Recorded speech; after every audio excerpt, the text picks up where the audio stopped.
المسلمين. وقال الله تبارك وتعالى: إنما يعمر مساجد الله من آمن بالله واليوم الآخر وأقام الصلاة وآتى الزكاة ولم يخش إلا الله فعسى أولئك أن يكونوا من المهتدين. وقال النبي صلى الله عليه وسلم: لا يؤمن أحدكم حتى يكون هواه تبعا لما جئت به. وقال النبي صلى الله عليه وسلم: موقف ساعة في سبيل الله خير من قيام ليلة القدر عند الحجر الأسود. وقال النبي صلى الله عليه وسلم: الغدو والرواح إلى المساجد من الجهاد في سبيل الله، أو كما قال عليه الصلاة والسلام.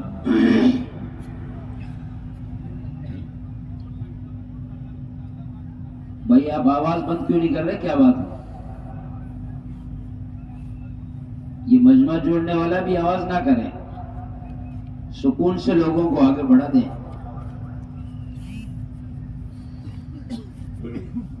قابل قدر دوستوں، بزرگوں، ہمارا یہاں پر جمع ہونا اور دین کی بات کا کہنا اور سننا یہ کوئی پروگرام نہیں ہے، بلکہ یہ بذات خود ایک عمل ہے.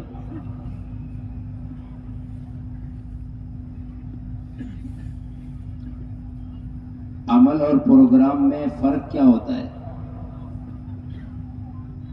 کہ عمل اور پروگرام میں فرق یہ ہوتا ہے کہ عمل کا اہتمام کیا جاتا ہے اور عمل کو مکمل کیا جاتا ہے،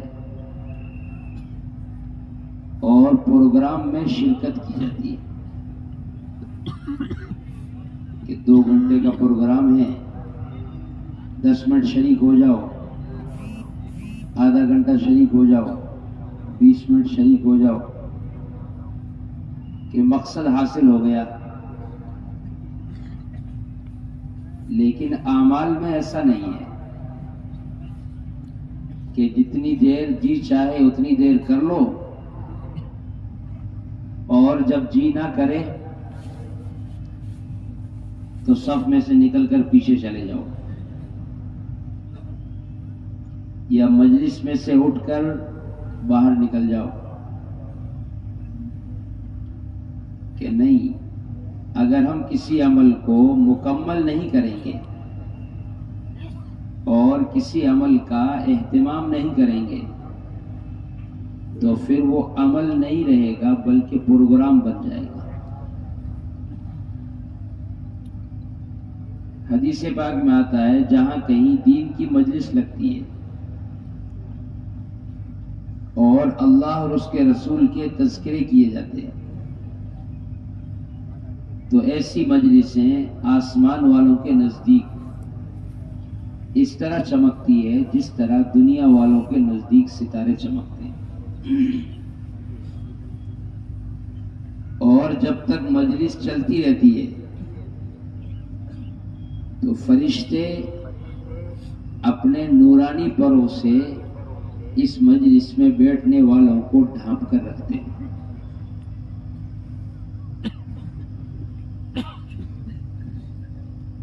اس طرح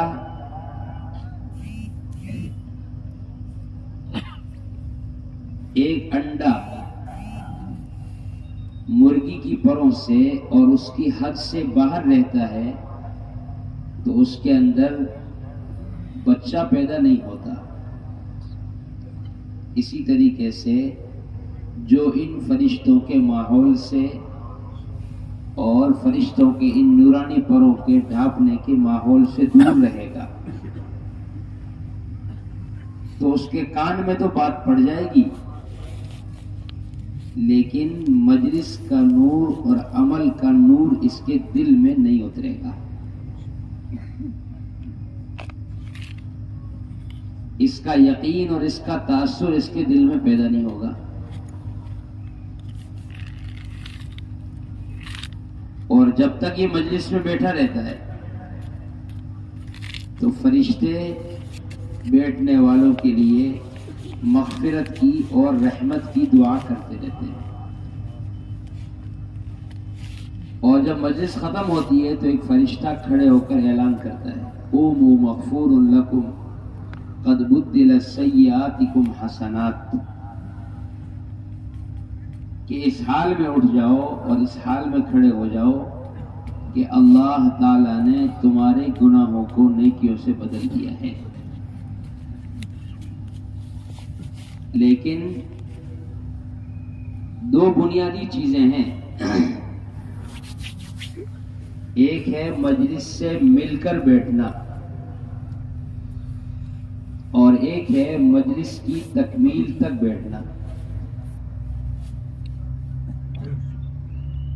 جو مجلس سے مل کر نہیں بیٹھے گا، دور سے ہی بیٹھ کر بات کو سنے گا اور یہ خیال کرے گا کہ صاحب کان میں تو آواز آ ہی رہی ہے، تو اس کے کان میں تو آواز چلی جائے گی، لیکن اس کے دل میں اس بات کا نور نہیں اترے گا.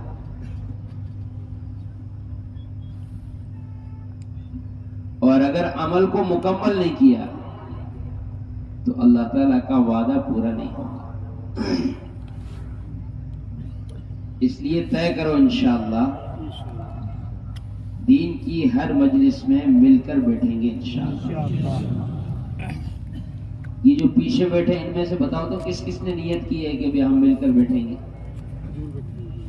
نہیں، پیچھے والے دیکھو، بہت پیچھے لوگ بیٹھے ہیں. وہیں بیٹھے بیٹھے نیت کرو گے، اٹھ کے آگے آؤ گے. پیچھے بڑی دور بیٹھے لوگ وہیں بیٹھے بیٹھے نیت کرتے رہو گے یا اٹھ کر آگے آ جاؤ گے؟ اٹھ کر آگے آ جاؤ، مجلس میں مل کر بیٹھ جاؤ. کون کون نیت کرتا ہے انشاءاللہ جب تک مجلس چلے گی اٹھ کر نہیں جائیں گے انشاءاللہ. ابھی بھی اور دعا تک اور زندگی بھر کہ دین کی مجلس میں اہتمام سے بیٹھیں گے اور مجلس کے مکمل ہونے تک اپنے تقاضوں کو دبا کر بیٹھیں گے انشاءاللہ. ایسا نہیں ہے کہ خیال آیا بیٹھے بیٹھے تو اٹھ کے چل دی، کہ یہ کوئی پروگرام نہیں ہے کہ آدمی تھوڑی دیر ہاتھ باندھ کے دیکھتا رہے اور تھوڑی دیر کے بعد دوسرا خیال آیا تو اس کو چھوڑ کے چلا جائے.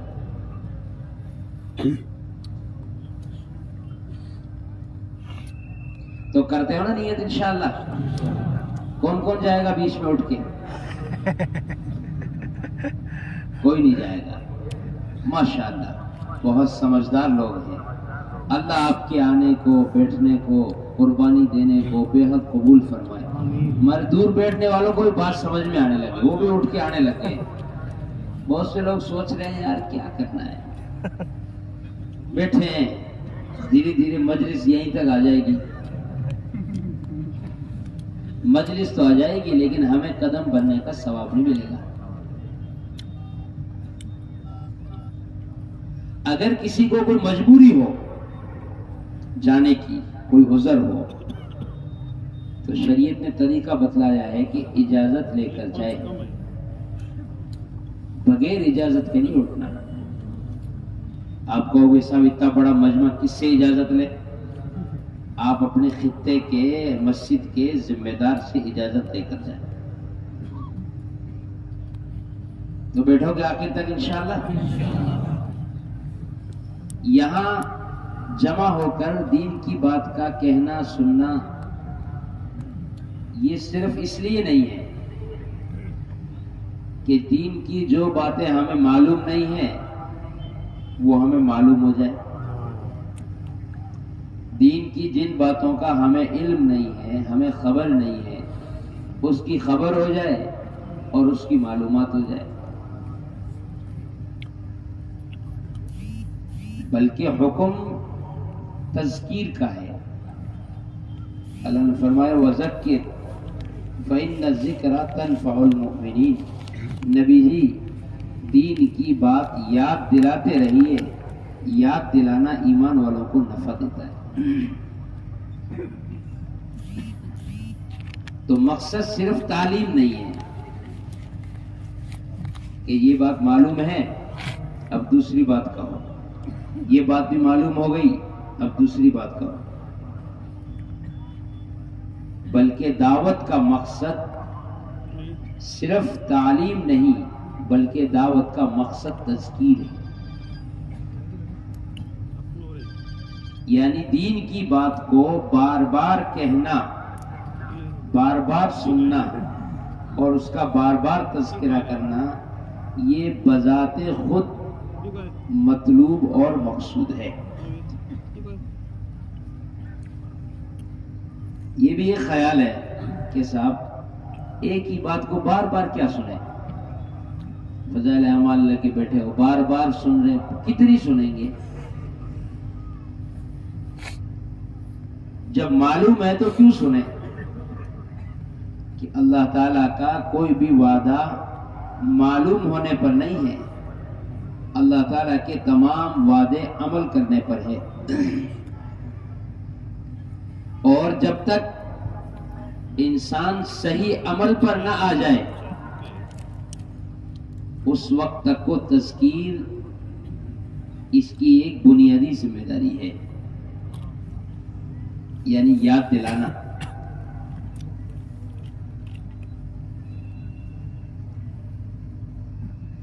آپ کو معلوم ہے کہ میں گھر سے جاؤں گا اور موٹر سائیکل پر ہیلمٹ پہن کے نہیں جاؤں گا تو پرشاسن والے چورو میں روک لیں گے مجھے، لیکن آپ بغیر ہیلمٹ لیے چلے گئے تو گھر والے آپ کو یاد دلاتے ہیں، کیا کہتے ہیں؟ بھائی بیٹا ہیلمٹ لے کے جاؤ۔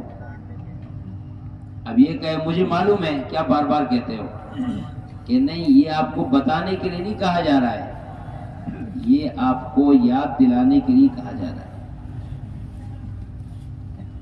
تو اس کا حکم ہے تذکیر کا، اس لیے کہ انسان کی فطرت اور اس کا مزاج اور اس کی طبیعت اللہ نے ایسی بنائی ہے کہ یہ جس چیز کا تذکرہ کرتا ہے، جس چیز کو بولتا ہے، جس کو سنتا ہے، اس کا تأثر اور اس کا یقین اس کے دل میں اتر جاتا ہے۔ انسان کی تخلیق اور اس کی بناوٹ ہی ایسی ہے، اسباب کو بولے گا اسباب کا یقین اترے گا، ایمان اور اعمال کو بولے گا تو ایمان اور اعمال کا یقین دل میں اترے گا، اور یہ طے شدہ چیز ہے کہ انسان کا جسم اس کام کے لیے تیار ہوگا جس سے زندگی کے بننے کا یقین دل میں اتر چکا ہوگا، چاہے وہ کام کتنا ہی آسان ہو اور چاہے وہ کام کتنا ہی مشکل ہو۔ اگر یقین اسباب کا اترا ہوا ہے تو اسباب کے لیے جسم تیار ہو جائے گا، اور اگر یقین ایمان اور عمل کا اترا ہوا ہے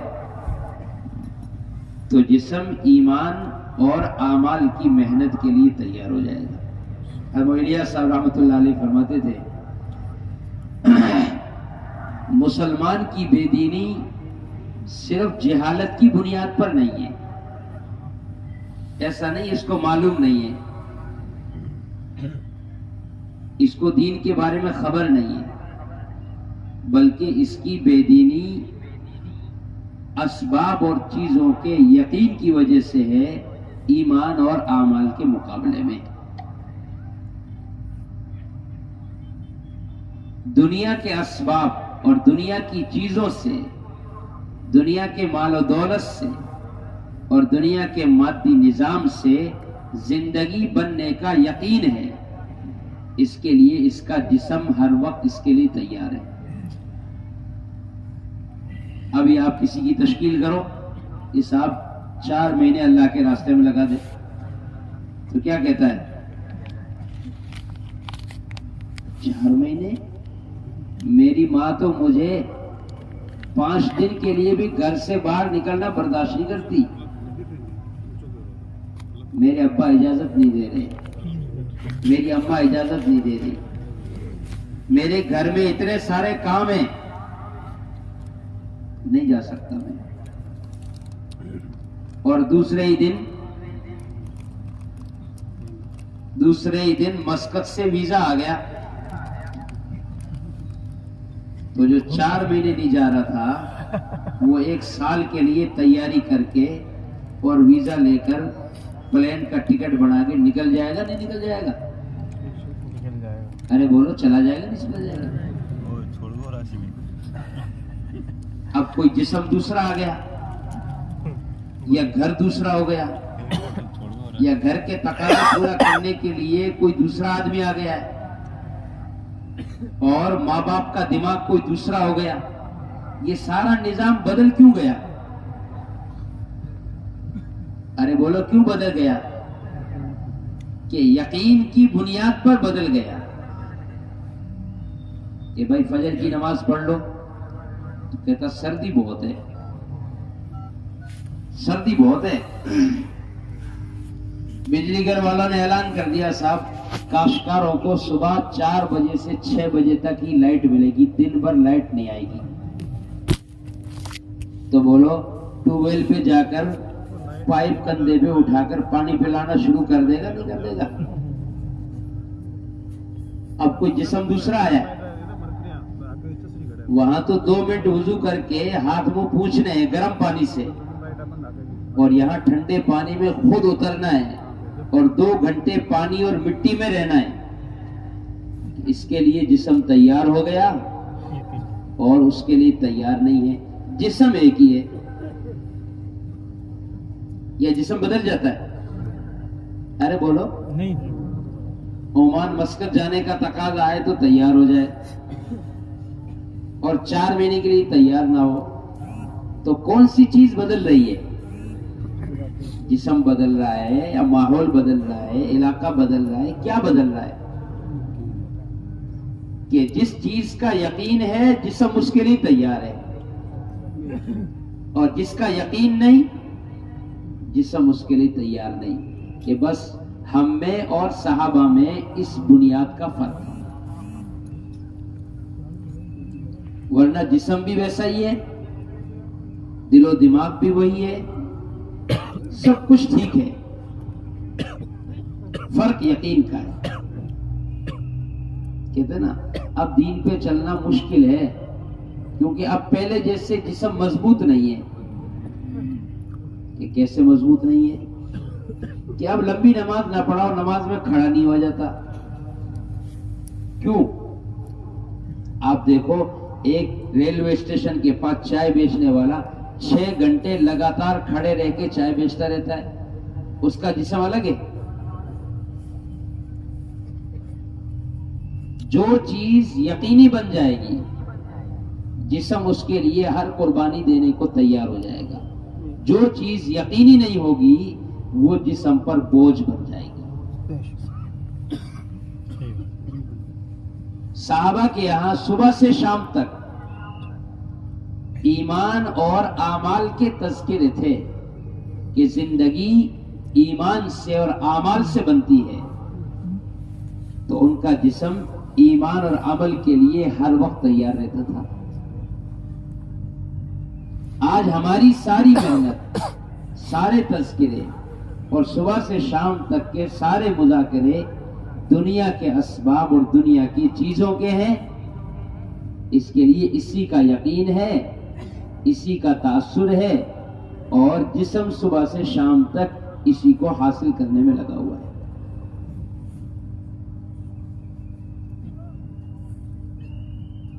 دل میں شیطان نے یہ بٹھا رکھا ہے کہ صاحب خیر کے کام کرو، یہ تو آخرت میں کام آئیں گے، دنیا کے لیے تو دنیا کا طریقہ ہے۔ ارے بولو ایسا ہی ہے نا؟ ہم بھی جاتے ہیں نماز کی دعوت دینے، تو کہتے بھائی نماز پڑھ لے، مرنے کے بعد نماز کام آئے گی۔ حالانکہ یہ دعوت کسی نبی کی نہیں ہے۔ کسی نبی نے اپنی قوم کو آ کر یہ دعوت نہیں دی کہ ایمان اور اعمال اختیار کر لو، اس سے آخرت بن جائے گی، اور دنیا میں احکامات والی زندگی بنا لو، اس سے آخرت بن جائے گی، اور اسباب اور چیزوں والی زندگی بنا لو، اس سے دنیا بن جائے گی۔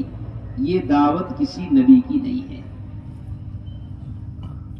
قرآن میں اللہ تعالیٰ نے فرمایا من عمل صالحا من ذکر او انثى وهو مؤمن فلنحيينه حیاتا طیبہ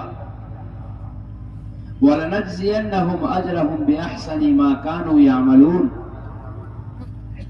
کہ دنیا میں رہ کر جو انسان بھی، جس زمانے کا بھی، جس خطے کا بھی، جس علاقے کا بھی، جس قوم کا بھی، اور جس جنس کا بھی،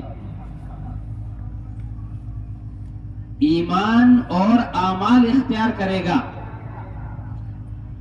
تو ہم سب سے پہلے اس کی دنیا کی زندگی خوشگوار اور اچھی زندگی بنائیں گے۔ یہ پہلا وعدہ ہے۔ دنیا کی زندگی میں سکون، دنیا کی زندگی میں اطمینان، دنیا کی زندگی میں راحت، دنیا کی زندگی میں عزت اللہ رب العزت ایمان اور اعمال کی برکت سے عطا فرماتے ہیں۔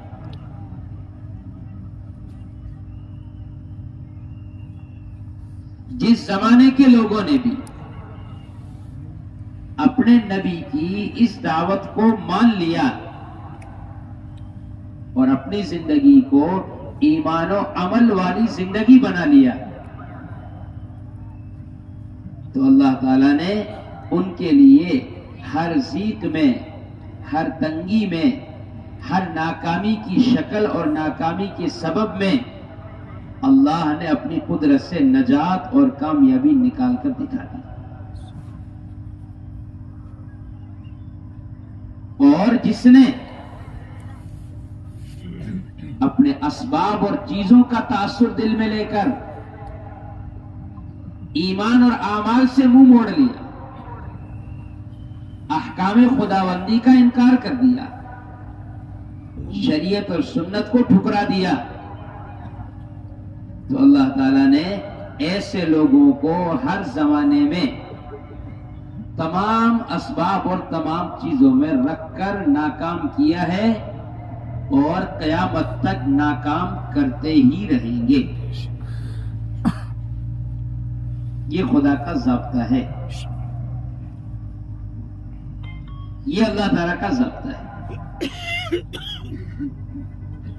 جب انسان ایمان و عمل کی زندگی اپناتا ہے، اسباب اور چیزوں کا تاثر دلوں سے نکال کر، تو ناکامی نظر آتی ہے، تخریب نظر آتی ہے، برباد ہونا نظر آتا ہے، مٹ جانا نظر آتا ہے، لیکن اللہ رب العزت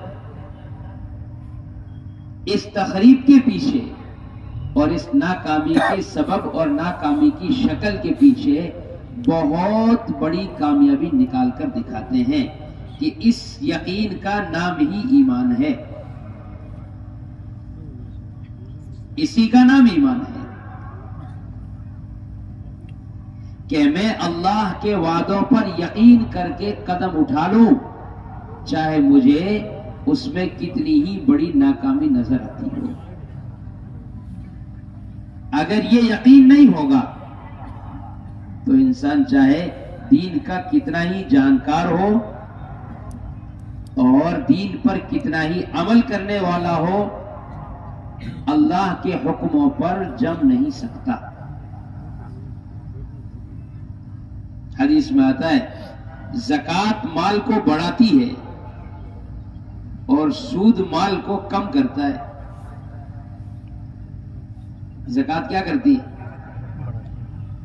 زکوٰۃ مال کو بڑھاتی ہے اور سود مال کو کم کرتا ہے، کہ جس کو یقین نہیں ہوگا اللہ کے وعدے پر کہ کہ وہ زکوٰۃ کو روکے گا اور سود میں آگے بڑھے گا، کیونکہ ظاہر میں اس کو کامیابی نظر آ رہی ہے۔ اور اگر یہ اللہ کے وعدے پر یقین کر کے سود سے انکار کر دے اور زکوٰۃ کو ادا کرنے پر آ جائے تو اللہ اس کے مال میں ایسی برکت دیں گے کہ یہ اس برکت کو برداشت بھی نہیں کر سکے گا۔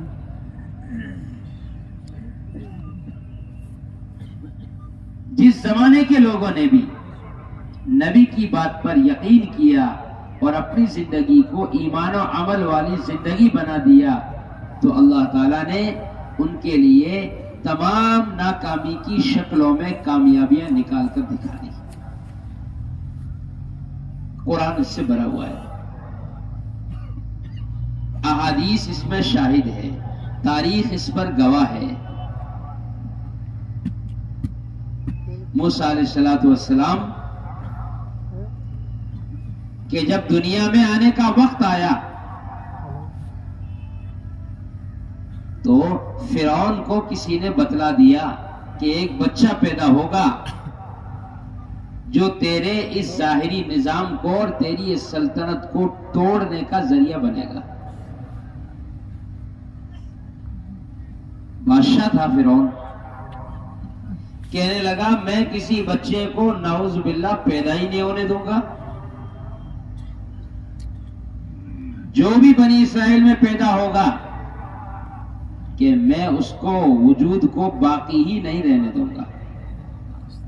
بچہ پیدا ہوتا تھا، بنی اسرائیل کے مقابلے میں قبطی آتے تھے، فرعون کے لوگ ایک ایک گھر کی تلاشی لے کر کوئی بچہ پیدا ہوتا تو ماں کی گود سے اٹھا کر اس کو شہید کر دیتے تھے۔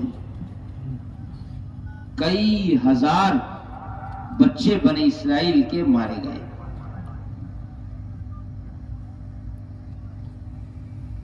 لیکن جب اللہ تعالیٰ ایمان و عمل کا نظام چلانا چاہتے ہیں تو دنیا کی کوئی طاقت اس میں مداخلت نہیں کر سکتی۔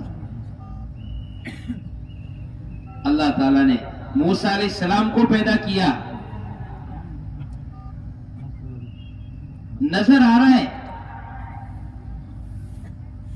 کہ ماں کے دل میں اللہ نے ڈال دیا کہ اس کو لکڑی کے صندوق میں ڈال کر دریا میں پھینک دو۔ کیا مطلب ہے دریا میں پھینکنے کا؟ ارے بولو، دریا میں پھینکنے کا کیا مطلب ہے؟ ختم ہو جائیں گے کہ نہیں؟ ختم ہونا نظر آئے گا، لیکن ایمان اور عمل زندہ ہونا ہے۔ ہم اس کو آباد کرنے کا فیصلہ کریں گے۔ صندوق ڈال دیا دریا میں، چلتے چلتے یہ صندوق جا کر وہیں پر پہنچا جہاں پہنچنے کا خطرہ تھا۔ آسیہ نے صندوق اٹھایا، خوبصورت بچہ، فرعون کی اولاد نہیں تھی، کہنے لگی اللہ تعالیٰ نے ہمیں دے دیا بیٹا، ہم اس کو بیٹا بنائیں گے۔ کہنے لگے، فرعون نے کہا یہ کیسے ہو سکتا ہے؟ یہی وہ آدمی ہے جو میرے تخت کو توڑے گا۔ کہنے لگے یہ ایک معصوم بچہ ہے، آپ ایسا کیوں خیال کرتے ہو کہ جس کو دنیا میں ظاہر نہ ہونے کے لیے لاکھوں بچے قتل کیے، اللہ تعالیٰ نے ان کو انہی کے گھر میں لا کر آباد کر دیا۔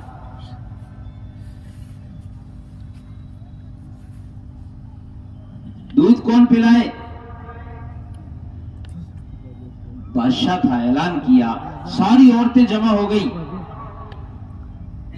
موسیٰ علیہ السلام کسی بہنکار کسی عورت کا دودھ پینے کو تیار نہیں۔ موسیٰ علیہ السلام کی بہن جو صندوق کو دیکھتی دیکھتی چل رہی تھی، اب کہاں گیا، اب کہاں گیا، اس نے جب جم گٹھا دیکھا عورتوں کا، پوچھا کیا بات ہے؟ کہ رے بادشاہ کے گھر میں بچہ آیا ہے، دودھ نہیں پی رہا۔ تو یوں نہیں کہ صاحب میرا بھائی ہے، نہیں، مسلمان ہوشیار، سمجھدار اور چوکنا ہوتا ہے، بدھو اور بیوقوف نہیں ہوتا جو چاہا بول دیا۔ کسی نے آ کر پوچھا چورو میں اجتماع ہو رہا، کہتے او بھائی صاحب اتنے 1000 آدمی آئیں گے۔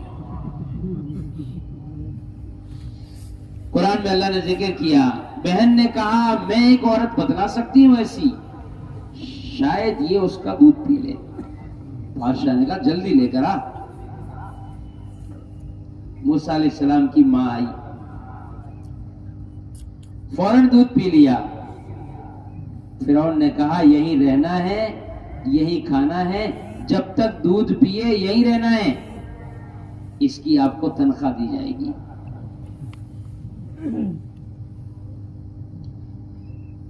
لمبے زمانے تک موسیٰ علیہ السلام کو اللہ تعالیٰ نے پالا اور بڑا کیا، فرعون کے گھر میں،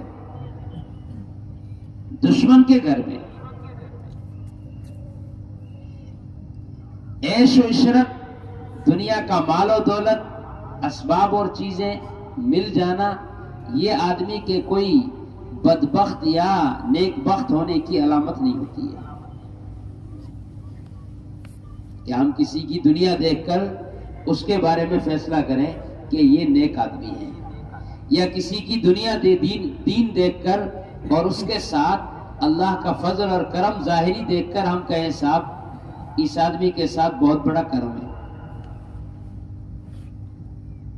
موسیٰ علیہ السلام فرعون کے گھر میں پل رہے، اور دوسری طرف ایک دوسرا شخص تھا جو موسیٰ علیہ السلام کے ساتھ ہی پیدا ہوا، سامری نام تھا اس کا۔ اس کی ماں نے اس کو پہاڑ پر جا کر جنم دیا اور نیچے آ گئی۔ روایتوں میں اس کی پرورش کا انتظام اللہ نے اس طرح کیا کہ جبریل علیہ السلام آتے تھے اور آ کر اپنی انگلی منہ میں ڈالتے تھے، ایک انگلی میں دودھ آتا تھا، دوسری انگلی میں شہد آتا تھا، اس کو جبریل نے اللہ کے خزانوں سے براہ راست دودھ پلا کر بڑا کیا۔ فرعون کے گھر میں پڑنے والا ایمان و عمل کا پابند بن کر سب کو ایمان و عمل پر لانے والا بنا، اور جبریل کے ہاتھ سے دودھ پی کر بڑا ہونے والا ایمان و عمل کی زندگی گزارنے والوں کے لیے ارتداد کا اور شرک کے پیدا ہونے کا ذریعہ بنا کہ سامری نے بنی اسرائیل کو شرک میں ڈالا بعد میں، حالانکہ جبریل نے دودھ پلایا تھا۔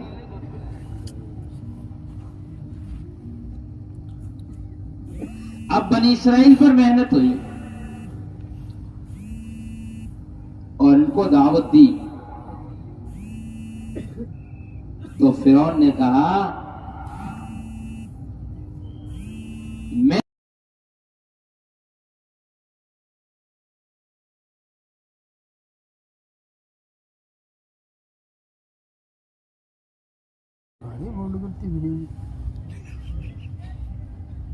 کہ اللہ تعالی نے بنی اسرائیل کو حکم دیا ہجرت کرنے کا، ملک چھوڑنے کا، تو سامنے دریا آ گیا۔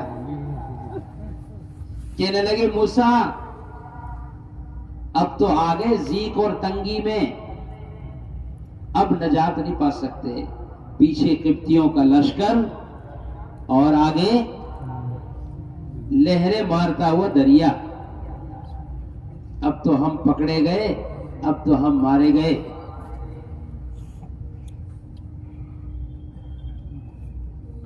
تو موسیٰ علیہ السلام نے فرمایا اننی معکما اسمع و ارا، تو اللہ تعالیٰ کا قول ہے۔ موسیٰ علیہ السلام نے کہا گھبراؤ نہیں، اللہ میرے ساتھ ہے، ان معی ربی سیہدی، میرا رب میرے ساتھ ہے، میرے لیے نجات کا راستہ نکالے گا۔ تنگی نظر آ رہی ہے لیکن زندگی ایمان و عمل والی ہے، یہ زندگی برباد نہیں ہو سکتی۔ اللہ تعالیٰ نے 12 قبیلے تھے بنی اسرائیل کے، 12 راستے بنا دیے دریا میں اور سکون کے ساتھ دریا کو پار کر رہے ہیں. پیچھے آیا فرعون کا لشکر. فرعون نے کہا گھوڑے ڈال دو، میرے حکم سے راستے بنے ہیں نعوذ باللہ، کیونکہ دریا تو میرے حکم سے چلتا ہے. تو جانور جو گھوڑا تھا اس نے اللہ کا عذاب دیکھ لیا، وہ آگے نہیں بڑھا. تو روایتوں میں ہے جبریل علیہ السلام جنت کی گھوڑی لے کر آئے اور آگے آگے چلے اور گھوڑا اس کے پیچھے ہو لیا. پورا لشکر اور فرعون اور اس کی قوم ہلاک اور برباد ہو گئی.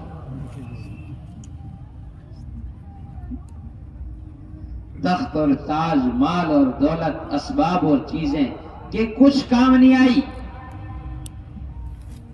اور ایمان اور عمل والے پار ہو گئے.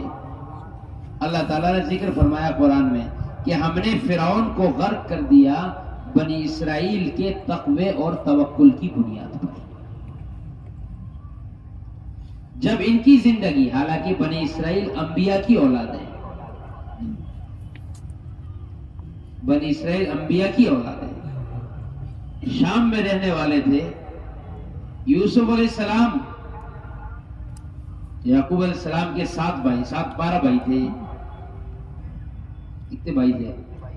جب یہ چلے گئے اور مصر کے بادشاہ بن گئے تو ان کے باقی بھائی بھی مصر میں آ کر آباد ہو گئے تھے، اور ان نبی کی اولاد سے ان کا یہ خاندان یہاں بنی اسرائیل بسا تھا مصر میں.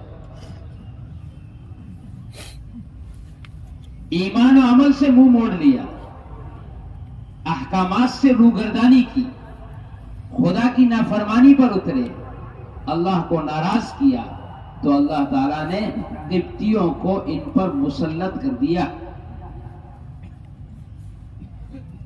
اور یہ ظلم اور تشدد اس وقت تک ختم نہیں ہوا جب تک یہ لوٹ کر ایمان اور عمل کی طرف نہ آ گئے. اللہ تعالیٰ نے جہاں فرعون کو غرق کیا وہاں اس کی وجہ بیان کی کہ ہم نے فرعون کو غرق کر دیا بنی اسرائیل کے تقوی اور توکل کی بنیاد پر. جب ان کی زندگی میں تقوی نہیں تھا، ان کی زندگی ایمان و عمل والی زندگی نہیں تھی، تو دنیا میں پریشان تھے، حالات کا شکار تھے اور دنیا میں مظلوم تھے.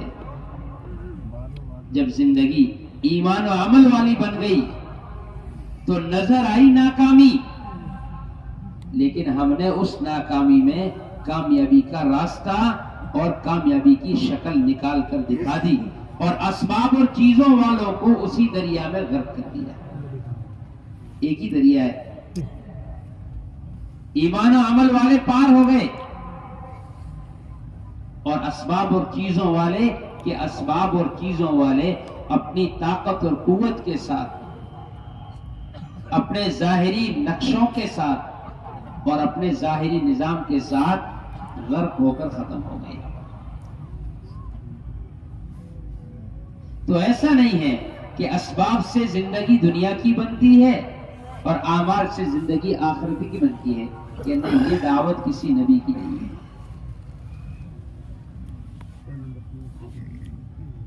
جس زمانے کے لوگوں نے بھی اپنی زندگی کے بننے کا ضابطہ ایمان اور عمل کے مقابلے میں اسباب اور چیزوں کو سمجھا، اللہ تعالیٰ نے اسباب اور چیزوں میں رکھ کر ان کو ناکام کیا ہے اور قیامت تک کریں گے.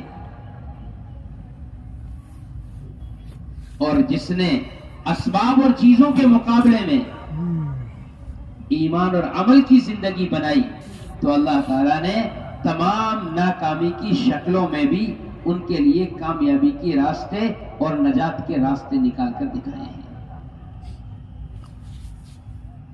تو ایسا نہیں ہے کہ صاحب دین کا تعلق آخرت سے ہے اور دنیا کا تعلق دنیا سے ہے. یہ کسی نبی کی دعوت نہیں ہے. زندگی ایمان و عمل والی ہے تو دنیا کی زندگی میں نگد سکون اور اطمینان اللہ تعالیٰ عطا فرمائیں گے. اور اس کی سیدھی سادی زندگی جھونپڑ پٹی میں رہ کر گزار رہا، کھیت کھلیان میں رہ کر زندگی گزار رہا، اللہ اس کو اس سیدھی سادی زندگی میں بھی سکون اور اطمینان کی زندگی عطا فرمائیں گے. اس کو جنت کا سا مزہ آئے گا اس دنیا کی سادی زندگی میں بھی. اور اگر ایمان و عمل سے منہ موڑتا ہے تو ایسا نہیں، آخرت میں سزا ملے گی. آخرت کی سزا تو بے شک ہے، لیکن دنیا میں نقد اس کا عتاب ہے. اللہ تعالیٰ نے فرمایا قرآن میں، من اعرض عن ذکری فإن له معیشتا ضنکا. جو انسان دنیا میں رہ کر میری یاد سے اعراض کرتا ہے، میرے حکم کے خلاف چلتا ہے، میرے نبی کے طریقوں کو ٹھکرا کر زندگی گزارتا ہے، تو اللہ تعالیٰ فرما رہے میں اس کی زندگی اس پر تنگ کر دیتا ہوں. مال بھی ہے، اسباب بھی ہیں، چیزیں بھی ہیں، دھن دولت بھی ہے، سب کچھ ہے، لیکن زندگی تنگ ہے، سکون نہیں ہے، اطمینان نہیں ہے، راحت نہیں ہے. یہ راحت حاصل کرنے کے لیے اسباب اور چیزوں کی طرف جاتا ہے. اللہ تعالیٰ فرما رہے الا بذکر اللہ تطمئن القلوب. یاد رکھو دلوں کا اطمینان تو اللہ کو یاد رکھنے میں ہے. اگر تم اللہ کو یاد رکھو گے، اس کے حکموں پر چلو گے، اس کی مرضی کے مطابق زندگی گزارو گے، تو اللہ تمہاری زندگی کو خوشگوار اور اچھی زندگی بنا دیں گے. اور اگر منہ موڑا تو اسباب اور دنیا کی شکلوں اور دنیا کی چیزوں کی زندگی بھی، محلوں اور کوٹھیوں کی اور بنگلوں کی زندگی بھی جہنم کا دسا نظر آئے گی. جیسے انسان دنیا میں جہنم میں موت کی تمنا کرتا ہے، ایسے ہی دنیا میں انسان حالات سے پریشان ہو کر موت کی تمنا کرنے لگتا ہے. بھئی یہ چلت پھرت کیوں شروع کری آپ نے؟ کیا بات ناراض ہے؟ یہ چلت پھرت کیوں شروع کر دی پیچھے والوں نے؟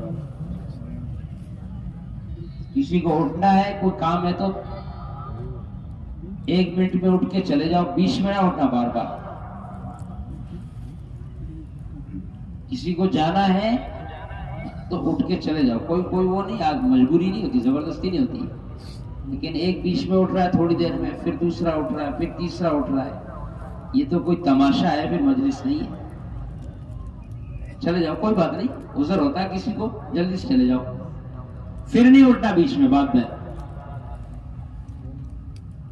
ہاں چلے جاؤ، کسی کو عذر ہے چلے جاؤ، کوئی حرج کی بات نہیں، کوئی حرج کی بات نہیں ہے. ایک طرف ہو کر چلے جاؤ، ادھر کنارے آ کر چلے جاؤ، بیچ میں انتشار نہیں کرنا. تو زندگی ایمان و عمل والی ہوگی تو اللہ رب العزت دنیا کی زندگی کو بھی خوشگوار اور اچھی زندگی بنائیں گے، اور مرنے کے بعد ہمیشہ ہمیشہ کی جنت عطا فرمائیں گے. اس وقت اللہ معاف فرمائے، ہر ایک انسان کی اپنی ذات سے لے کر عالمی سطح تک جتنے حالات ہیں اور جتنی پریشانیاں ہیں اور جتنی مصیبتیں ہیں، ان تمام پریشانیوں اور مصیبتوں کی وجہ اور اس کی بنیاد انسان کا ایمان اور عمل سے منہ موڑنا ہے. لوگ سمجھتے ہیں حالات اس لیے آتے ہیں کہ ہم مسلمان ہیں، ظلم اس لیے ہوتا ہے کہ ہم مسلمان ہیں، پریشانیاں اس لیے آتی ہے کہ ہم ایمان والے ہیں. حالانکہ دوستو بزرگو، حالات کی وجہ مسلمان ہونا نہیں ہے. اب مجھ سے رحمۃ اللہ علیہ فرماتے تھے پریشانیوں اور مصیبتوں اور حالات کی وجہ نافرمان ہونا ہے. جب تک 100% دین اس کی زندگی میں نہیں آئے گا، اس وقت تک اس کی زندگی نہ دنیا میں بن سکتی ہے اور نہ آخرت میں بن سکتی ہے. ایسا نہیں کہ میں میری مرضی کا دین بنا لوں، کہ جس طرح ایک انسان مرضی کا مکان بنا کر اس کا نفع حاصل نہیں کر سکتا، کہ اسی طریقے سے مرضی کے دین پر چل کر کے بھی اس کا نفع حاصل نہیں کر سکتا. کیا مطلب مرضی کا مکان؟ کہ مکان کا اصول یہ ہے کہ آپ اس کے چاروں طرف کی دیوار بنائیں، کھڑکیاں لگائیں، اس کو بند کریں، اس کی چھت ڈالیں. یہ مکان کا مزاج ہے.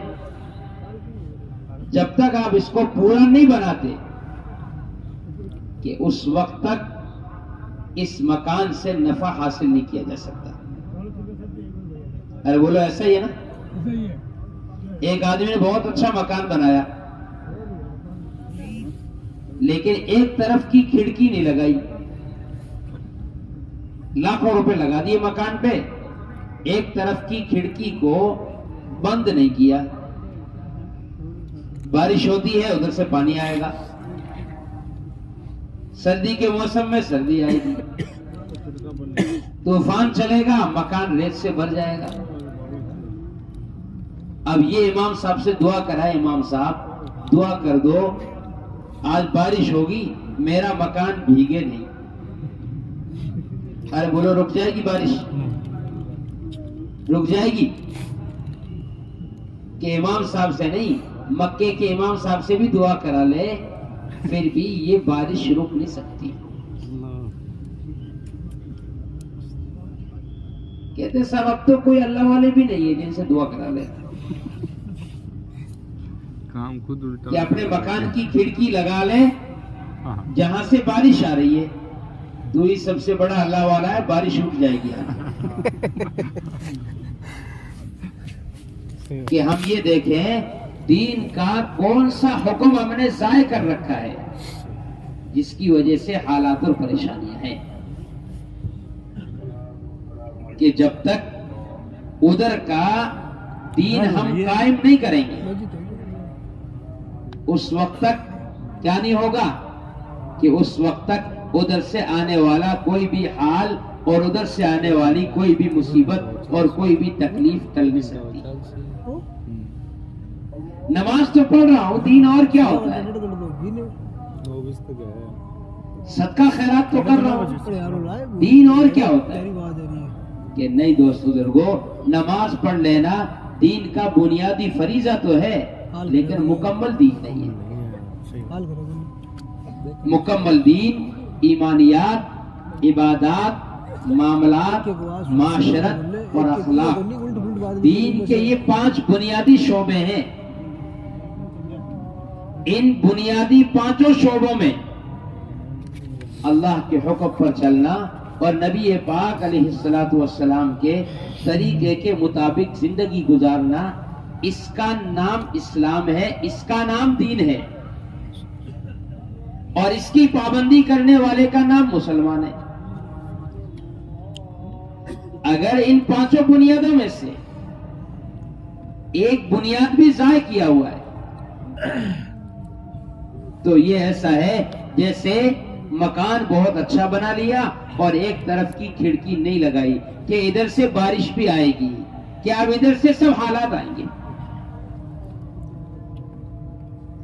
ادھر کی کھڑکی تو بنائی نہیں، سنو دھیان سے سنو، اور سامنے والی کھڑکی پر پردہ لگا دے، بولو رک جائے گی بارش؟ مصیبت تو آئی گھر میں سود کی وجہ سے، اور حال تو آیا معاشرے کو خراب کرنے کی وجہ سے، اور نماز پڑھ کر دعا کر رہا ہے اور یتیم غریب کو صدقہ کر کے کھانا کھلا رہا ہے.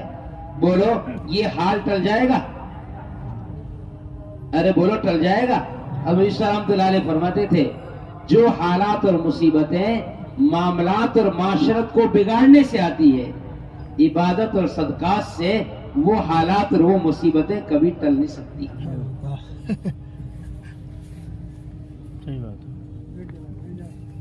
ذمہ داری یہ ہے کہ انسان 100% دین کی طرف آئے، جس کا اللہ تعالیٰ نے حکم فرمایا یا ایھا الذین آمنو، یا ایھا الناس نے کہا یا ایھا الذین آمنو، اے ایمان والو، اے مسلمانوں، ادخلوا فی السلم کافہ، پورے دین میں داخل ہو جاؤ۔ ایسا نہیں میری مرضی کا دین ہے، جو حکم مجھے سمجھ میں آئے، جو حکم میرے مزاج کے موافق، اور شریعت کا جو حکم میری طبیعت کے موافق، کہ اس پر تو میں چل لوں، اور جو میری طبیعت کے خلاف ہے، مزاج کے خلاف ہے، یا میری دنیا پر اس سے زد پڑتی ہے، تو میں یوں کہہ کے چھوڑ دوں کہ صاحب دین تو بہت لمبا چوڑا ہے، پورے دین پہ کون چل سکتا ہے؟ کہ پورا دین بہت لمبا ہے۔ آج اللہ معاف فرمائے، سنو دھیان سے سنو، ایمان والے کے دل میں بھی باطل نے یہ بٹھا دیا کہ دین پہ چلنا کوئی آسان کام نہیں ہے۔ اس کے لیے اس کی زبان پہ بھی نعوذ باللہ ثم نعوذ باللہ ظاہر ہوتا ہے، کہتا ہے صاحب پورے دین پہ چلنا تو ایسا ہے جیسے تیز دھار پہ چلنا، کہتے ہیں نا لوگ، ارے بولو کہتے ہیں نا، کہ دین پہ چلنا تو ایسا ہے جیسے تیز دھار پہ چلنا، یعنی جس طرح آدمی تیز دھار پہ چلے گا تو کٹ کر ہلاک ہو جائے گا، ایسے ہی نعوذ باللہ اگر کوئی مسلمان پورے دین پر چلنے کا ارادہ کرے گا تو نعوذ باللہ وہ بھی ہلاک ہو جائے گا۔ اگر کوئی یہ بات اعتقاد اور یقین سے کہہ دے، ایمان سے خارج ہو جائے گا۔ حدیث میں فرمایا الدین یسر، دین آسان ہے، دین آسان ہے۔ میں اپنے صبح سے شام تک کی جسم کی حرکت کو یہ سوچنے لگ جاؤں کہ یہ جسم کی حرکت اللہ کے حکم پر ہے یا اللہ کے حکم کے خلاف ہے، اگر خلاف ہے تو بے دینی ہے، اور حکم کے موافق ہے تو دین ہے۔ دین وہ نہیں ہے جو کتابوں میں لکھا ہوا ہے، دین وہ نہیں ہے جو علماء بیان کرتے ہیں، وہ تو دین کی معلومات ہے، دین کا علم ہے۔ دین کا تعلق تو انسان کے جسم سے ہے، اگر جسم احکامات کا پابند ہے تو یہ دیندار ہے، اگر جسم احکامات سے خالی ہے تو یہ بے دینی ہے۔ کہتا صاحب نماز ہی تو نہیں پڑھتا، ہوں تو مسلمان، جھوٹی تو بول رہا ہوں تو مسلمان، کاروباری تو سود کا ہے تو مسلمان۔ علامہ شاہ رحمۃ اللہ علیہ مثال دیتے تھے، ایک آدمی کسی تصویر بنانے والے کے پاس گیا، ہوگا نا جسم میں گوند کر لکھ کر تصویر بناتے ہیں، نام لکھتے ہیں، صحیح بھر دیتے ہیں اندر۔ اس سے جا کر کہا دیکھ میں بہادر آدمی ہوں، میرے جسم پر تو شیر کی تصویر بنا دے۔ اس نے کہا ہاتھ ادھر لاؤ۔ اس نے اس سوئی کو اس کے جسم پر رکھ کر زور سے دبایا تو درد ہوا، کہنے لگا رکو رکو کیا بنا رہے ہو؟ کہ میں شیر کا سر بنا رہا ہوں۔ کہنے لگا یار چھوڑ دے، بغیر سر کا شیر بنا۔ چلو جی، اس نے ہٹایا، دوسری طرف لگایا تو سوئی اندر جائے تو پھر درد ہو۔ کہنے لگا بھائی رکو درد ہو رہا، کیا بنا رہے؟ کہ میں اس کی دم بنا رہا ہوں۔ کہ یار دم کو چھوڑ دے، بغیر دم کا بنا دے۔ تھوڑی دیر پھر دبایا، پھر درد ہوا، چاروں طرف سے درد ہوا تو تصویر بنانے لگا بھائی کون سا شیر بنانا ہے؟ نہ اس کا سر ہے، نہ پیر ہے، نہ جسم ہے، نہ اس کی دم ہے، کون سا شیر بنانا؟ کہ ایسے ہی شیر بنا دے۔ کہ یہ حال ہے ایمان والے کے اسلام کا۔ کیا کہتا ہے صاحب نماز بھلے نہ پڑھتا ہوں، دل بھرا ہوا ایمان سے، دل پکا مومن ہے، دل میں ذرے برابر کوئی چیز نہیں ہے۔ کہ ایسا ہو ہی نہیں سکتا کہ دل میں ایمان ہو اور جسم پر اسلام نہ ہو۔ دل میں کیا ہو؟ دل میں ایمان ہو، جسم پر اسلام نہ ہو، ایسا ہو ہی نہیں سکتا۔ اگر دل میں ایمان ہے تو اس کی علامت جسم پر اسلام ہے، اگر جسم پر اسلام نہیں ہے تو یہ اس بات کی علامت ہے کہ دل میں ایمان نہیں ہے۔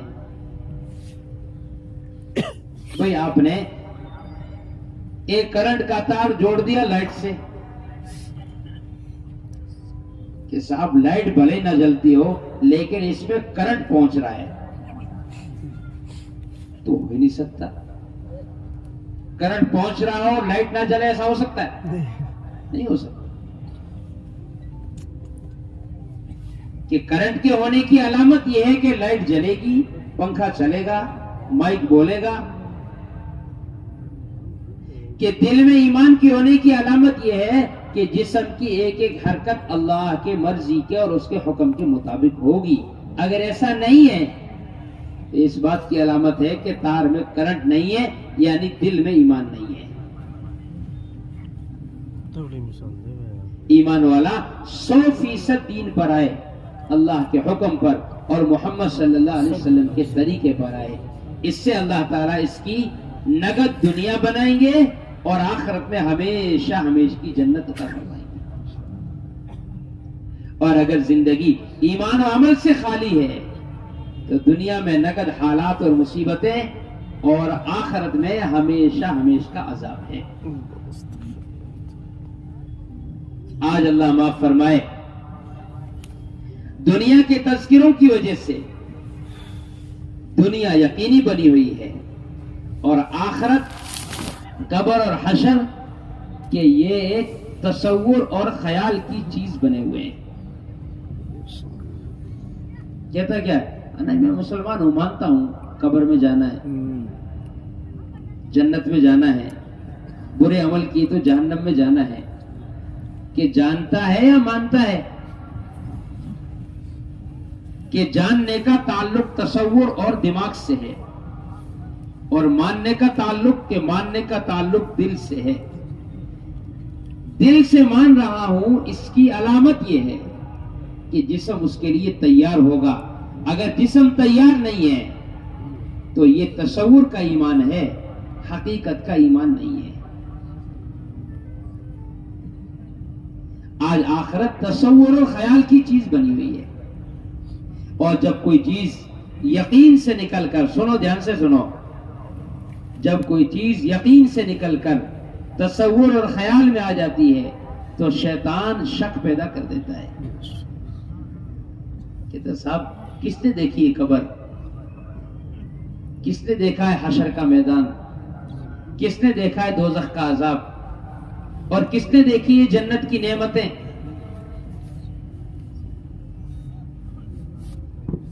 کہ شک پیدا ہونے لگتا ہے، کہ شک پیدا ہونے لگتا ہے۔ یہ کہتا ہے بتاؤ کیسے ہوگا عذاب؟ سمجھ میں نہیں آتا۔ کیا کہتا ہے؟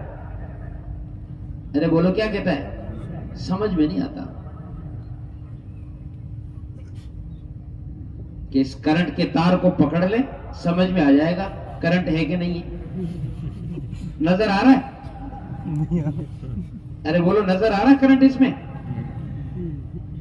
کرنٹ کے تار میں کرنٹ نظر آتا ہے، لیکن مانتا ہے کہ نہیں مانتا؟ ارے بولو، دل سے مانتا ہے، اس سے مانتا ہے، دماغ سے؟ دل سے مانتا ہے کہ اگر ابھی کرنٹ کا تار توڑ کے پکڑ لیا تو کرنٹ آئے گا اور اچھل جاؤں گا۔ اس کی علامت کیا ہے؟ علامت یہ ہے کہ پکڑ کر بھی ہاتھ اس کی طرف کرو تو جانے کو تیار نہیں ہے۔ کہ مانتا ہوں میں قبر کو، نماز چھوڑ رہا ہے۔ کہ کیا مطلب ہے؟ کہ عذاب قبر کا یقین دل میں نہیں ہے۔ شریعت کا اور اعتقاد کا اور ایمان کا تعلق انسان کی عقل سے نہیں ہے، بلکہ محمد صلی اللہ علیہ وسلم کی اخبار اور قرآن کی اخبار پر یقین کرنے کا نام ایمان ہے۔ ایک آدمی بیمار ہو جائے، ہاتھ پیر میں درد ہو گیا، جسم ڈھلنے لگ گیا، ڈاکٹر کے پاس جاتا ہے، کہتے صاحب طبیعت خراب ہو رہی، کمزوری آ رہی، تو ڈاکٹر ہاتھ پکڑ کے خون نکالتا ہے تھوڑا سا، مشین میں لگا کے کہتا ہے حاجی جی شوگر ہو گئی ہے آپ کو، کہ 400 شوگر ہو گئی. بولو مانے گا نہیں مانے گا؟ ارے بولو مان جائے گا نہیں مان جائے گا؟ اس کے اندر نظر آ رہی شوگر؟ ارے بولو نظر آ رہی؟ اب یہ پوچھنے لگ جائے کہ صاحب ڈاکٹر صاحب مجھے آپ یہ سمجھاؤ کہ یہ شوگر کیسے، یہ شوگر کیسے؟ تو ڈاکٹر کیا کہے گا؟ کیا کام کرتے ہو؟ کہ صاحب میں تو بکریاں چراتا ہوں.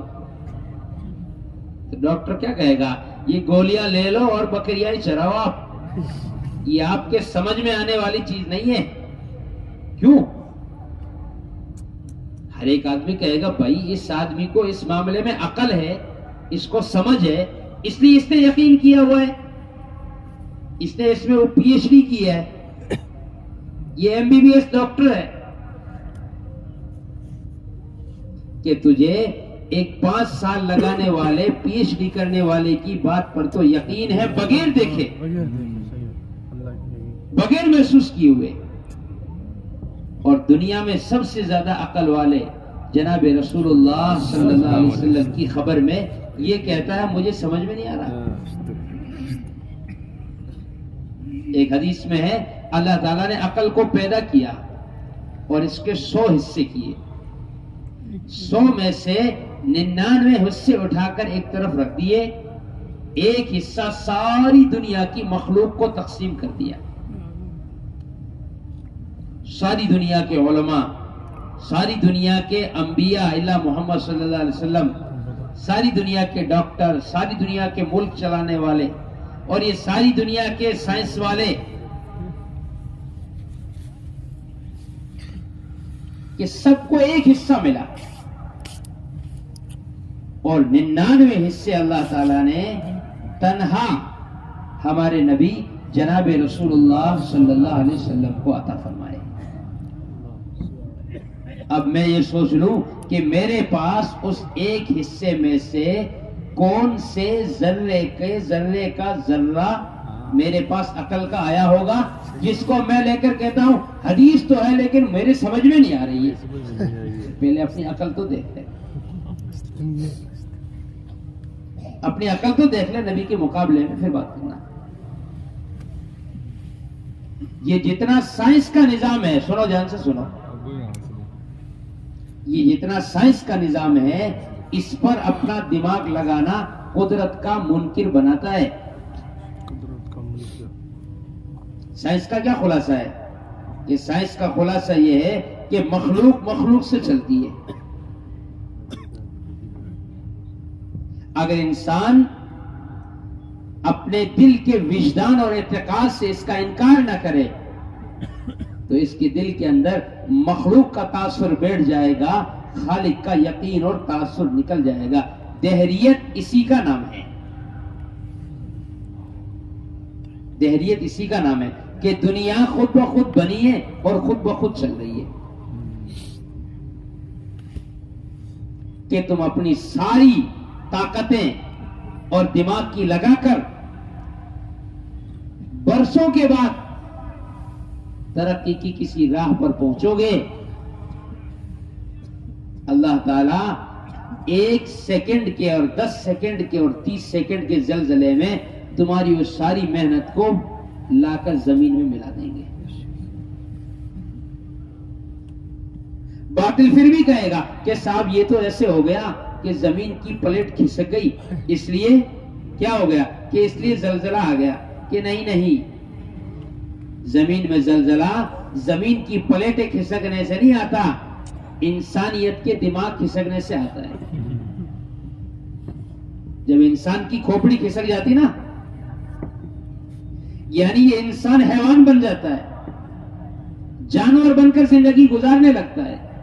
تو حدیث میں آتا ہے جب کھلے عام زنا ہوتا ہے تو اللہ تعالیٰ زمینوں میں زلزلے عطا فرماتے ہیں. زلزلے آتے ہیں زمینوں میں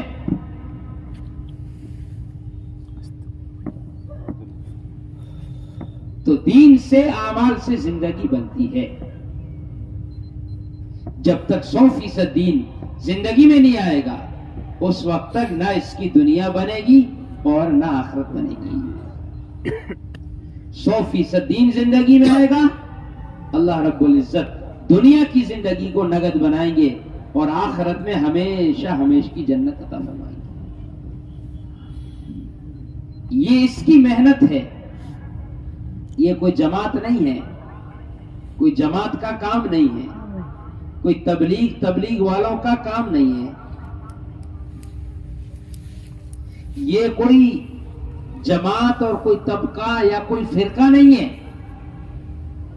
بلکہ یہ اس بات کی محنت ہے کہ ہر ایک ایمان والا نبوت کے زمانے کی طرح محنت کر کے 100% دین کو اپنی زندگی میں داخل کرے. یہ کسی جماعت کا کام نہیں. اللہ تعالیٰ نے فرمایا قرآن میں, نبی جی کہہ دیجئے اللہ کے بندوں کو اللہ کی طرف بلانا میرا اور میری اتباع کرنے والوں کا کام ہے. قل هذه سبیلی ادعو الی اللہ علی بصیرۃ انا ومن اتبعنی, میرا بھی کام ہے اور جس نے لا الہ الا اللہ محمد الرسول اللہ پڑھ کر میری اتباع کی, مجھے نبی مانا, مجھ پر ایمان لایا, اس کی بھی ذمہ داری, اس کا بھی کام ہے اللہ کے بندوں کو اللہ کی طرف بلانے کی محنت کرے. ایسا نہیں ہے کہ صاحب یہ سب کے کرنے کا کام نہیں ہے, یہ سب کی ذمہ داری نہیں ہے, کہ نہیں, اپنے دین کی حفاظت کے لیے اور اپنے دین پر قائم رہنے کے لیے نبوت کے طرز پر دین کی دعوت اور دین کی محنت یہ ہر ایک مسلمان کے ذمے فرض عین ہے, اس میں کسی کو کوئی اختلاف نہیں ہے. سنو دھیان سے, فرض عین ہے, یہ ہر ایک کی ذمہ داری ہے. اگر یہ نبوت کے طریقے پر محنت کرے گا تو دین با اعتبار حقیقت کے اس کی زندگی میں باقی رہے گا. اگر محنت چھوڑ دے گا تو دین غیر محسوس طریقے سے اس کی زندگی سے نکل جائے گا. یہ اپنی بے دینی کا الزام باطل پر لگائے گا کہ صاحب دنیا میں فلاں حکومت, فلاں طبقہ, فلاں فرقہ, فلاں تنظیم دین کو مٹا رہی ہے, حالانکہ دین کو یہ اپنی ذات سے خود ختم کرے گا. ابو رحمۃ اللہ علیہ فرماتے تھے, جب تک ایمان والا اپنی ذات سے دین کے کسی حکم کو ختم نہ کرے, دنیا کا باطل اس حکم کو مٹانے کی جرأت نہیں کر سکتا. اور شریعت کے جس حکم کو مسلمان اپنی ذات سے چھوڑ دے گا, اپنی ذات سے ختم کر دے گا, تو دنیا کا باطل اس حکم پر پابندی لگانے کی کوشش کرے گا. سنو دھیان سے سنو. ایمانیات میں, عبادات میں, معاملات میں, معاشرت اور اخلاق میں, دین کے ان 5 شعبوں میں ایمان والا جس جگہ پر بھی کسی حکم کو اپنی ذات سے ضائع کرے گا, دنیا کا باطل اس حکم پر چلنے سے پابندی لگائے گا. یہ باطل کا مقابلہ کرے گا, اللہ اس کی مدد نہیں کریں گے. یہ باطل کے خلاف اللہ سے مدد مانگے گا, اللہ اس کی مدد اور اس کی نصرت بھی نہیں کریں گے.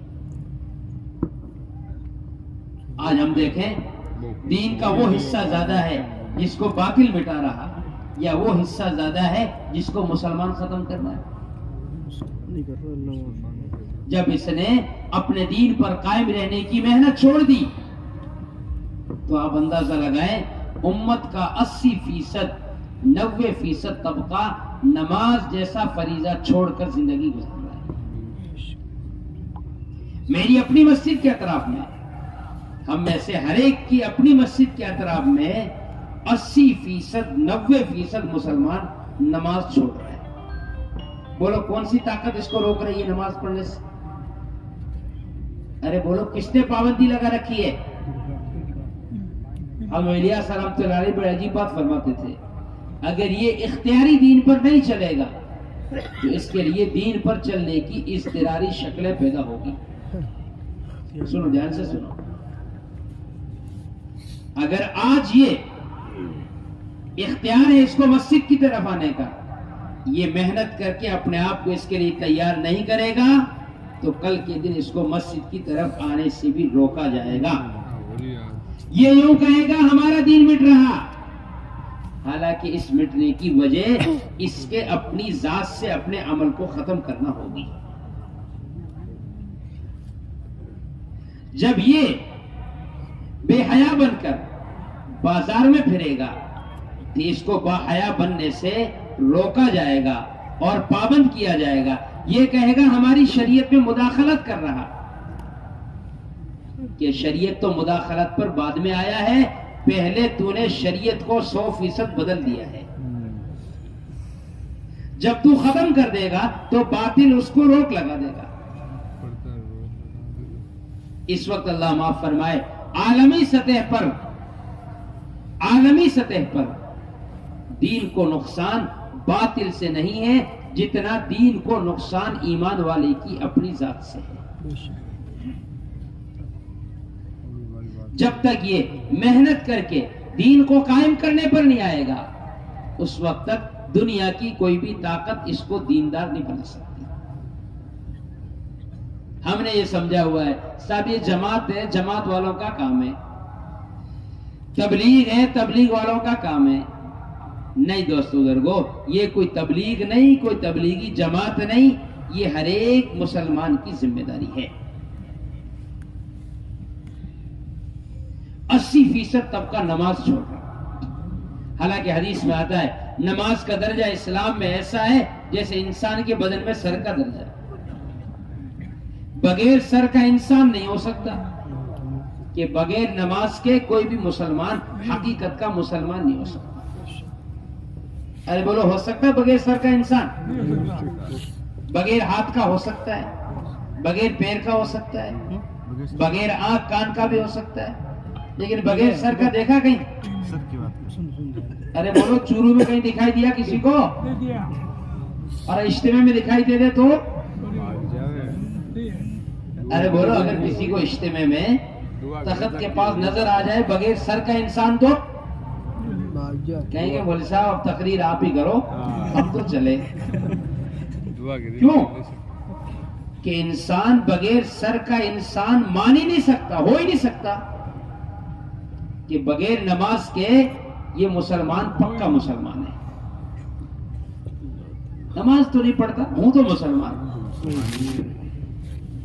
جسم اسلام سے خالی، دل ایمان سے خالی، زبان پر رہ گیا نعرہ توحید کی امانت سینوں میں ہے ہمارے، مٹا نہیں سکتا کوئی نام و نشاں ہمارا. ساری دنیا میں ظلم اور تشدد، ساری دنیا میں حالات، ساری دنیا میں مظلوم اور مغلوب. کیا علامہ اقبال نے یہ شعر دعویٰ کرنے کے لیے نہیں کہا تھا، حقیقت بیان کرنے کے لیے کہا تھا؟ اگر توحید کی امانت سینوں میں ہو ہمارے، مٹا نہیں سکتا کوئی نام و نشاں ہمارا. اگر دل میں توحید ہے اور جسم پر اسلام ہے تو دنیا کی کوئی بھی طاقت تمہیں مغلوب نہیں کر سکتی. وَلَا تَخَافُوا وَلَا تَحْزَنُوا وَأَنْتُمُ الْأَعْلَوْنَ إِن كُنتُم مُؤْمِنِينَ. خوف نہ کرو، گھبراؤ نہیں، ساری دنیا کی عزت اور سربلندی تمہارے لیے ہے. شرط یہ ہے کہ تم حقیقی مومن بن کر زندگی گزارو. اگر دل میں حقیقی ایمان نہیں ہے اور جسم پر حقیقی اسلام نہیں ہے تو اللہ تعالیٰ کی مدد اور نصرت کا کوئی وعدہ نہیں ہے. کہ اللہ کی مدد کیوں نہیں آتی ہے؟ اتنی دعائیں ہو رہی ہے، ظلم ختم نہیں ہو رہا، تعصب ختم نہیں ہو رہا. کہ پہلے دیکھیں یہ دعائیں ظلم کے ساتھ ہے یا جرم کے ساتھ ہے؟ ظلم کے ساتھ. پہلے یہ طے کرنا پڑے گا. اگر ظلم کے ساتھ بد دعا ہے تو یقیناً قبول ہے. اگر جرم کے ساتھ بد دعا ہے تو اس کا کوئی تاثر نہیں ہو سکتا. سنو دھیان سے سنو. اب عیسیٰ رحمۃ اللہ علیہ مثال دیتے تھے. ایک آدمی چوری کر لے, پولیس والے پکڑ کے لے گئے جیل خانے میں, اور جیل خانے میں لے جا کر اس کی زبردست پٹائی کی, لے جا کر ریمانڈ لیا اس کا, جسم میں نشان پڑ گئے. اب یہ کہے صاحب تہجد میں اٹھ کر ایسی بد دعا کروں گا کہ سب ہلاک ہو جاؤ گے تم, کیا کہتے ہیں اس کو, سسپینڈ ہو جاؤ گے سب. بولو, یہ تہجد میں اٹھ کر ٹھنڈے پانی سے وضو کرے اور پولیس والوں کے خلاف بد دعا کرنا شروع کر دے, بولو پولیس والے ہلاک ہو جائیں گے اس کی بد دعا سے؟ کہ دیکھا نہیں کیسے مار رہے ہیں. کہ یہ ظلم نہیں ہے, یہ تیرے جرم کی سزا ہے. اگر ایمان والا اللہ کی نافرمانی کر کے مجرم ہے اور دنیا میں اس پر حالات ہیں تو یہ اس کے جرم کی سزا ہے, اللہ کی مدد نہیں آ سکتی. اور اگر یہ 100% اطاعت پر ہے پورے دین میں تو ظلم تو بہت دور کی بات. اگر کوئی ظلم کا ارادہ بھی کرے تو خدا براہ راست اپنی مدد و نصرت کے ساتھ اس کی معیت میں ہے. یہ اللہ کا وعدہ ہے.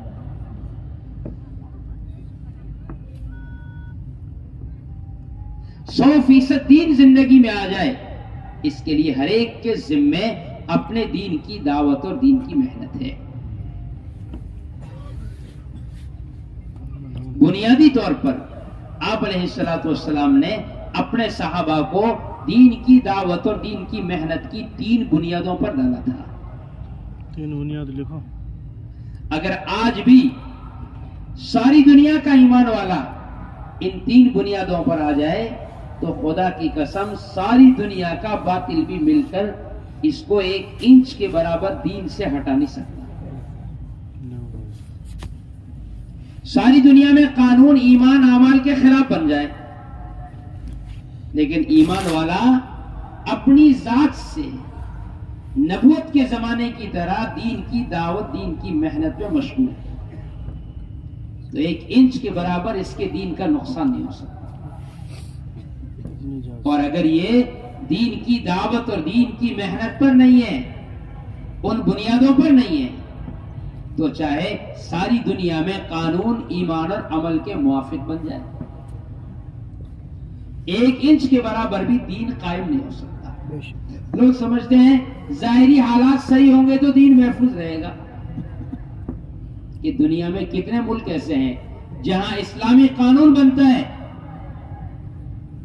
اور خود ایمان والا بھرے بازار میں آ کر اس ایمان اور عمل کے قانون کی مخالفت کرتا ہے.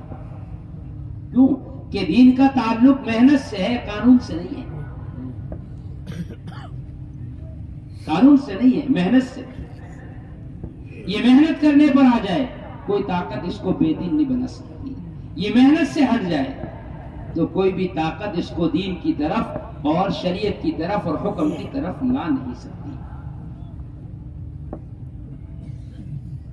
ہمارا یہ اجتماع کوئی صرف تقریر بیان کرنے کا نام نہیں ہے جس کو ہم سمجھ رہے کہ صاحب بہت لمبا چوڑا بیان. کیوں میں دیکھ رہا نا, آپ لوگ دیکھ رہے یار, ابھی تو آپ سوچ رہے ہوں گے پتہ نہیں یہ بیان کب شروع کرے گا. ابھی تو آپ سوچ رہے ہوں گے سب کہ بھائی یہ بیٹھا ہے مغرب کے بعد سے, یہ بیان کب شروع کرے گا. ابھی تو ایسے ہی چھوٹی چھوٹی باتیں بتا رہا ہے. کیوں کہ ہم سمجھتے ہیں اجتماع کا مقصد تو بیان ہے. کہ نہیں, اجتماع کا مقصد تقریر بیان نہیں ہے. اجتماع کا مقصد ہے اپنے مرض کو سمجھنا اور اس کے علاج کو نبی کے طریقے پر لینا, کہ یہ اجتماع کی بنیاد ہے. آپ کے چورو ضلع کا کوئی آدمی کسی ڈاکٹر کا لیکچر سننے کے لیے جاتا ہے ہاسپٹل میں؟ ارے بولو جاتا ہے کوئی؟ کہ چلو تھوڑی دیر گھنٹہ پر بیٹھتے ہیں ڈاکٹر صاحب کے پاس تاکہ معلوم کریں اور لکھیں کون کون سی دوائیاں ہیں. ارے بولو جاتا ہے کوئی؟ ہر ایک جاتا ہے مرض کو تشخیص سمجھنے کے لیے، اور اس کے بعد جو دوائی ملے اس کو لینے کے لیے۔ اگر دوائی لے نہیں اور باہر جا کر کے صاحب ڈاکٹر بہت اچھا ہے، زبردست دوائی لکھی ہے، اتنے پیسے خرچ کرا دیے، اتنی فیس لے لی، اتنی لائن لگی ہوئی ہے، بولو بیماری ٹھیک ہو جائے گی؟ نہیں ہوگی۔ ارے بولو ہو جائے گی؟ ڈاکٹر نے کہا تھا شوگر ہے، میٹھا نہ کھانا، گولی برابر لینا، لیکن واپس جا کر میٹھا بھی کھا لیا، گولیاں بھی نہیں لی، بیماری ٹھیک ہو جائے گی؟ ڈاکٹر بہت اچھا ہے صاحب۔ اجتماع زبردست اجتماع ہوا صاحب، شروع میں اتنے ہزار آدمی آئے، تقریر بڑی زبردست ہوئی، پنڈال بہت اچھا، کہ نہیں جب تک محنت کے عمل سے میدان میں نہیں اتریں گے اس وقت تک ان سب چیزوں کا کوئی نفع نہیں ہوگا۔ تقریر بیان کی مثال تو ایسے جیسے بارش ہو گئی، بارش ہونے کے بعد اگر کاشتکار ہل لے کر کھیت میں نہ اترے اور محنت نہ کرے تو بولو باجرہ کٹ کر آ جائے گا گھر میں اس کے؟ صاحب بارش بہت اچھی ہوئی، پانی پانی ہو گیا، موسم ٹھنڈا ہو گیا، کہ نہیں جب تک ہل لے کر کھیت میں نہیں اترے گا اس وقت تک اس کو بارش کا نفع نہیں ہوگا۔ ایسے ہی جب تک ہم اجتماع میں آ کر نبوت کے زمانے کی طرح دین کی دعوت اور دین کی محنت کا عزم نہ کریں، اس کو طے نہ کریں، اس کے مطابق اپنی زندگی بدلنے کو فیصلہ نہ کریں، تو اس وقت تک یہ کہنا سننا ایک موسم کی بارش کی طرح ہو کر رہ جائے گا۔ تو میں عرض کر رہا تھا بنیادی طور پر 3 بنیادوں پر آپ علیہ الصلوۃ والسلام نے اپنے صحابہ کو ڈھالا تھا۔ سنو دھیان سے سنو بھائی، دھیان سے سنو۔ اگر آج بھی ایمان والا ان 3 بنیادوں پر آ جائے تو دنیا کی کوئی طاقت اس کو بے دین نہیں بنا سکتی۔ جس کے اندر سب سے پہلی بنیاد، جن کو بیچاروں پہلے سے معلوم ہے اس لیے جا رہے ہیں، آپ جو 3 باتیں بتائیں گے نا، آپ جو 3 باتیں بتائیں گے ہم کو معلوم ہے اس لیے ہم تو جا رہے ہیں۔ جس کے اندر سب سے پہلی بنیاد اور سب سے پہلا کام یہ ہے کہ ہر ایک ایمان والا اپنے گھر کی تعلیم اور تربیت کے لیے وقت دینے کو ضروری سمجھے۔ سننا، دھیان سے سننا بات کو۔ سب سے پہلی بنیاد جو محمد صلی اللہ علیہ وسلم نے قائم کی تھی وہ ایک ایک مسلمان کو اپنے گھر کی تعلیم اور تربیت کا ذمہ دار بنایا تھا۔ آج اللہ معاف فرمائے یہ معاشرے میں جتنا فساد ہے، جتنی بے حیائی ہے، جتنی حیوانیت، عریانیت اور ارتداد ہے، نوجوان نسل مرتد ہو رہی ہے، ایمان و عمل کا سودا کر رہی ہے۔ اس کا الزام باطل پر نہیں ہے، اس کا الزام مسلمان کی اپنی ذات پر ہے، دین کی محنت میں نبی کے طریقے پر ہٹنے کی وجہ سے۔ اس کے اپنے معاشرے کی حفاظت اس کی اپنی ذمہ داری ہے۔ ہم کہتے ہیں صاحب باطل ایسی محنت کر رہا ہے بے دین بنانے کی، ایمان سے نکالنے کی، لاکھوں کی تعداد میں نوجوان نسل، بچے اور بچیاں مرتد ہو رہے ہیں۔ ہم اس کا ذمہ دار باطل کو سمجھتے ہیں، حالانکہ اس کا ذمہ دار ہر ایک ایمان والا خود اس کا ذمہ دار ہے۔ کہتے صاحب باطل ایسی اسکیم بناتا ہے کہ کسی طرح ان کی عزت سے کھلواڑ کیا جائے، ان کے ایمان کو ختم کیا جائے۔ کہ یہ کون سی تعجب کی بات ہے جس پر تو تعجب کر رہا ہے؟ اگر آپ کو کوئی آ کر یوں کہے کہ صاحب چوروں نے اسکیم بنائی ہے کہ چوری کرنی ہے، یہ کوئی تعجب کی بات ہے؟ چوروں سے آپ کو اور کیا امید ہے؟